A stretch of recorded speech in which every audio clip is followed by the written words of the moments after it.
ಅನ್ನ ಟೈಪ್ ಇದ್ದ ಸಂಬಂಧ ನಾವೇನು ತಿಳ್ಕೊಂಡ್ರಿ ನಮ್ಮ ಮಗಳು ಬೆಳೆ ಬಿಡೋಣ ಅಂತ ವಿಷಯಕ್ಕಾಗಿ ನಾವು ಆಕಿನ ಕೈ ಬಿಟ್ಟಿದ್ರಿ. ಆಕಿ ಹಿಡಿಯೋಕೆ ಹೋಗಿದ್ಲು ಬದ್ಲಿದ್ರು ಮನೆಗೆ. ಆದ್ರೆ ನಮಗ ಬುದ್ಧಿ ಹಾಳಾಕಿನ ಈ ನಮೂನಿ ಮಾಡಿ ಅವ್ರು ಹಿಂಗೆ ಒಯ್ತಾರ ನಮಗೆ ಕಲ್ಪನೆ ಇದ್ದಿದ್ದಿಲ್ರಿ. ಯಾವಾಗ ಇದ್ದಿದ್ದಿಲ್ರಿ ಇಷ್ಟು ದಿನ ಆದ್ರೂ. ಈಗ ಆಕಿ ಯಾವಾಗ ನಮ್ಗೆ ಗೊತ್ತಿಲ್ಲ ನಂಗೆ ಓದ್ಲಲ್ಲ ಅದರಿಂದ ನಮ್ಮ ಮನಸ್ಸು ತೆಗೆದು ಯಾರು ಬೇಡ ಬೇಡ ನಾವು ನಮ್ಮ ಮಗಳು ನಮ್ಗೆ ಇದು ಇಲ್ಲ ಅಂತೇಳಿ ನಾವು ಸುಮ್ಮನೆ ನಮಗೆ ತೊಂದರೆ ಆಗಬಾರ್ದು ಅಂತ ನಾವು ಸುಮ್ಮನೆ ಬಿಟ್ಟಿವ್ರಿ. ಈಗ ನಮ್ಮ ಮಗಳು ನಮ್ಗೆ ಬೇಕಾಗಿ ಅದಕ್ಕೆ ನಮ್ಮ ಮಗಳು ಏನೋ ಮಾಡಿ ನೀವು ತೊಗೊಂಬಂದು ನಮ್ಮ ಮಗಳು ವಾಪಸ್ ಇಲ್ಲಿ ಕಂಪ್ಲೇಂಟ್ ಕೊಟ್ರಿ ಏನಂತ ಕೊಟ್ರಿ? ಅದ ನಮ್ಮ ಮಗಳು ನಮ್ಗೆ ಬೇಕ್ರಿ ಅಂತೇಳಿ ನಾವು ಕೊಟ್ಟಾಗಿ.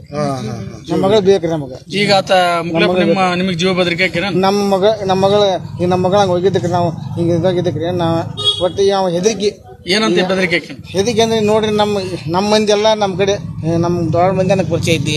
MLA ಪರಿಚಯ ಅದಾರ, ಇನ್ಸ್ಪೆಕ್ಟರ್ ಪರಿಚಯ ಅದಾರ. ನಮ್ಮ ವ್ಯಕ್ತಿ ನೀವು ಹಾಗಲ್ಲ. ಅದಕ್ಕೇನೈತಿ ನೋಡ್ರಿ ನೀವು ಇಂದಕ್ಕೆ ನಮ್ಮ ಮ್ಯಾಗ ನೀವು ಇದು ಮಾಡತ್ತ ನೀವು ಒಳಗೆ ಹೋಗ್ತೀರಿ ಅನ್ನೋ ಅಂತಂದ್ರೆ ನಮ್ಗೆ ಹೆದರಿಕೆ ಬೆದರಿಕೆ ಹಾಕಿದ್ದಕ್ಕೆ ನಾವು ಇಲ್ಲಿ ಮಟ್ಟ ಕಂಪ್ಲೀಟ್ ಕೊಡಕ್ಕೆ ಹೋಗಿದ್ದಿಲ್ರಿ. ಈಗ ನಮ್ಗೆ ತಿಳಿದೇನೈತಿ ನಾವು ಕೊಡಾತನ್ರಿ. ನಮ್ಮ ಮಗಳ ನಮ್ಮ ಮನೆಗೆ ಬರಲಿ ಅಂತೇಳಿ ವಾಪಸ್ ಬಂದು ಕರ್ಕೋತೀರಿ. ನಮ್ಮ ಮಗಳು ಒಬ್ಬಾಕಿ ಅದಾಳ ತೊಗೊಂತೀವ್ರಿ. ನಮ್ಮ ಮಗಳು ಒಬ್ಬ ಮಗಳ್ರಿ. ಇಲ್ಲೇ ಹುಬ್ಳಿ ಆರಾಮ್ ಲೇವನಾಗ್ರಿ. ಸ್ವಂತೂರಿ ಅವ್ರಿ ಸ್ವಂತ ಇಲ್ಲೇ ಹುಬ್ಳಿಗೆ ಹುಬ್ಳಿಯಾಗ. ನಿಮ್ಮ ಹೆಸರು ಮಾಡ್ರಿ. ಏನ್ ಓದಾಡ್ರಿ ಮಗಳು? ಯಲ್ಲಾಪುರ ಹೆಸರು. ಅಲ್ಲ ನಿಮ್ಮ ಮಗಳು ಏನು ಓದಾಡ್ರಿ? ಗಾಯತ್ರಿ. ನಮ್ಮ ಮಗಳ ಹೆಸರು ಇದು ಕಾಮರ್ಸ್ ಓದಾಡ್ರಿ. ನಿಮ್ಮ ಹೆಸರು ಯಲ್ಲಾಪುರ.